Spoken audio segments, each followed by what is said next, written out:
Defenders of the unborn, the pro-life movement before Roe versus Wade, overall a fascinating, excellent book. Here are, in my opinion, the top 3 important points. Number 1, the calls to legalize abortion started in the 1930s, and these calls came from physicians, not Catholic physicians, not Protestant physicians, but from liberal Jewish physicians, and importantly, they did not seek to make all abortions legal, but merely for, quote, therapeutic reasons. However, very important, the moment that abortion was legalized for extreme cases like rape and incest and deformity, the moment that abortion was legalized for therapeutic reasons, instantly they began to clamor for more. People said we only want abortion for these exceptional cases, but the moment it was legalized, it was not enough. They now wanted unrestricted abortion, which reminds us of the proverb, if the camel gets his nose in the tent, his body will soon follow. Number 2, this may be surprising to many, but when the pro-life movement began,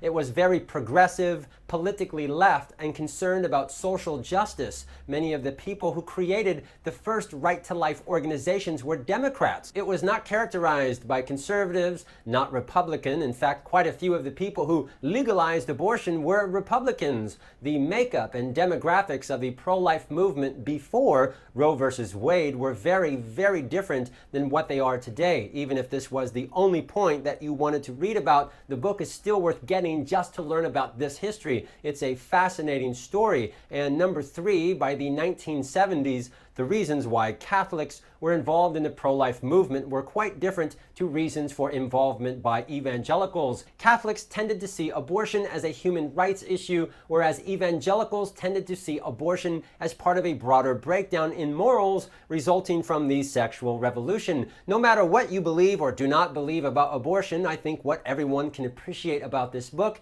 is that the author takes great pains at the very beginning to be as balanced and fair as possible. Before chapter 1, before the introduction, the author writes an entire section about terminology. It's not easy to discuss abortion because you will have to choose words, and your choice of language may be objectionable to those who do not agree. But the author is not asking people to necessarily lay aside your philosophical and political commitments on this issue, but for the purposes of historical inquiry, we owe it to the subjects to accurately understand their thoughts and motivations. Chronologically, the book starts in the 1930s when abortion was already illegal, and in order to better appreciate the groups involved in the pro-life movement, it's important to remember what groups were responsible for making abortion illegal in the first place. A few points. Research has been published of ancient records of abortion being prosecuted as a crime in England going as far back as the 13th century. In American history, as far back as the year 1602, abortion was prosecuted as a crime at common law at the very time settlement of the American colonies was about to begin.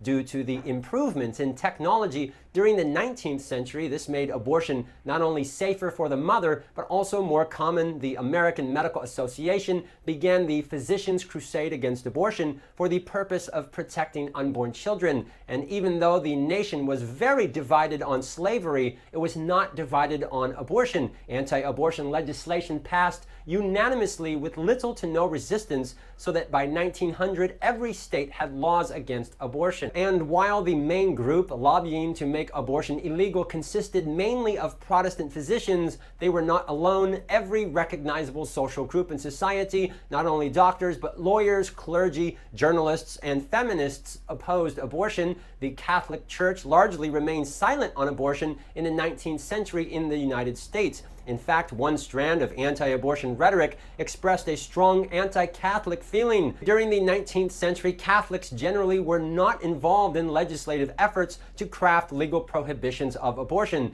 This background is very important and interesting because in the years leading up to the legislation of abortion, it was the Catholics who dominated pro-life efforts. As Dr. Williams describes in the book, the Catholic resistance did not begin with the church, but with Catholic physicians physicians. Liberal Jewish physicians wanted to ease abortion restrictions, Catholic physicians opposed them, and Protestants remained largely silent. During the 1930s, 40s, and 50s, this was largely an academic debate, but that all changed when the American Law Institute issued the Model Penal Code in 1959, which recommended the liberalization of abortion laws. Now, the story of how the Model Penal Code is influenced by and based on discredited and fraudulent research from Alfred Kinsey is a whole nother discussion. If you want to learn about that, read Dr. Judith Reisman's research and books. What the ALI MPC did, however, was move the discussion out of the hospitals into the realm of law, and it was this imminent threat of legalized abortion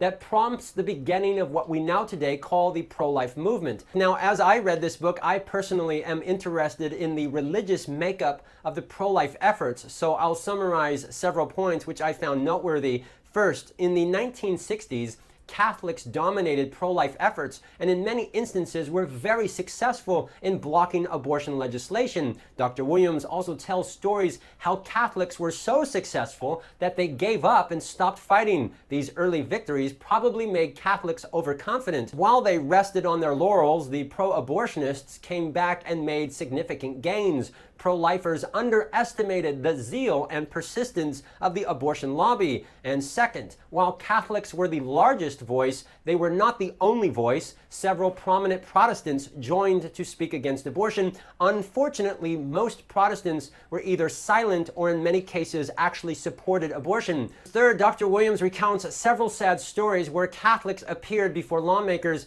in order to argue in behalf of protecting unborn children, while many Protestants also appeared to argue against the Catholics and argued in favor of legalized abortion. An important note, you cannot draw clear, easy lines. While many Catholics opposed abortion, there were quite a few who supported it. And while many Protestants supported it or were silent, quite a few openly opposed it, and the same with Jews. While some supported it, there were also instances of Orthodox Jews getting involved in pro-life efforts. However, this trend began to change in the 1970s following Roe v. Wade. Pro-lifers had warned for years that if you ease restrictions, this will lead to abortion on demand, but this warning was ignored. Once abortion was legalized, however, and people saw how the loopholes like, quote, mother's health were used to justify abortion on demand, this prompted a backlash, and many non-Catholics and many people who previously were not interested at all in abortion suddenly realized the problem and got involved in the pro-life movement. Fast forward just 10 years, and Williams writes, by the beginning of the 1980s, evangelicals were even more likely than Catholics to say that Roe v. Wade was wrongly decided. Overall, while I did enjoy this book very much and it was easy to read, there is, in my opinion, a glaring error by claiming that Catholics oppose ending a pregnancy to save a mother's physical life. Here are just two of several examples. Vatican rulings subsequently clarified this meant that even abortions performed to save a mother's life were gravely sinful, and when Protestants had argued for the necessity of abortion in cases when a woman's life was in danger, they had generally done so by invoking the principle of self-defense, saying that it was legitimate for a woman to take the life of her unborn child in order to save her own. Catholics disagreed with the argument, but they understood why Protestants accepted it. This is not really true, and what is surprising is that the very sources that Dr. Williams cites do not agree with these statements. For example, he cites John Noonan in The Morality of Abortion, but Noonan himself notes right here on page 50 that Catholic justification of abortion could rarely be justified except in circumstances such as cancerous uterus or an ectopic pregnancy where a mother's life is threatened. Williams also cites a 1903 debate on this topic with a Hector Treub, which you can read for free online. The defender of the Catholic view on page 89, you can see for yourself, states right here, by using the word direct, the Holy Office lets us infer that there may be operations which, albeit likewise deadly for the fetus, cause death only indirectly and are therefore not absolutely forbidden. Operations which are performed not directly on the fetus but on the mother's diseased organs with a view of saving her life by removing such affected organs. Such operations performed also on the pregnant womb are, although through them the fetus's life is lost, allowed according to the principle of a reasonable morality, as they are not a direct killing of the fetus. When discussing Catholics and abortion, it is important to remember two things: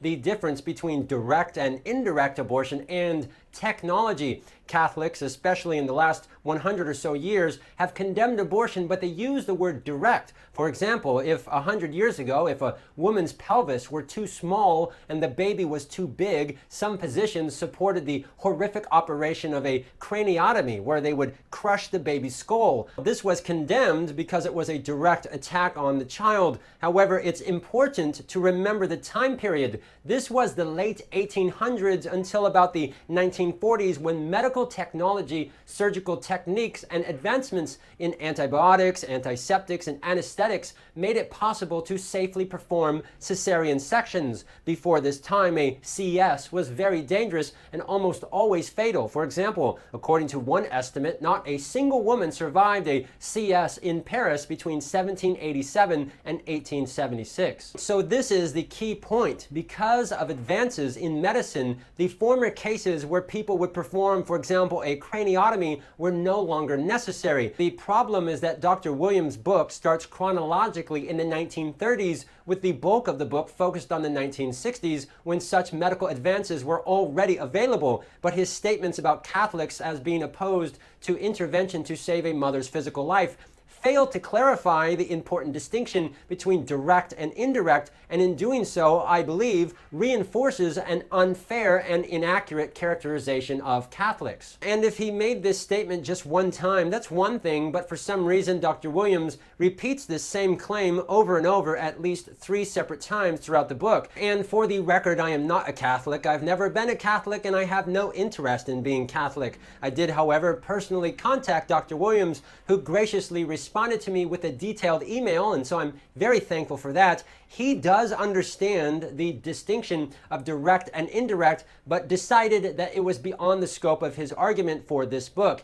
Anyways, overall, I thought this was a really good book. I highly recommend it. It has a lot of citations and notes, but it's not scholarly in tone. It's a fascinating, easy read. My only wish is that the author had provided a paragraph or two clarifying and addressing that one point, but overall, it's a really good book. And I would like to end this video by asking you, the viewer, a question. In the 19th century, Protestant physicians quickly reacted to the rising problem of abortion and also to the advances in science that human life begins at conception. While the American Medical Association's Physicians Crusade against abortion was the main force, every recognizable social group in society, doctors, lawyers, clergy, journalists, feminists, and on, opposed abortion. And by 1900, it was outlawed in every state. What is confusing to me, and something I would like to better understand, is why Protestants were so silent and ambivalent just 40 to 50 years later. What happened to Protestant theology or attitudes between the end of the 19th century to the middle of the 20th century that seemed to have detached Protestants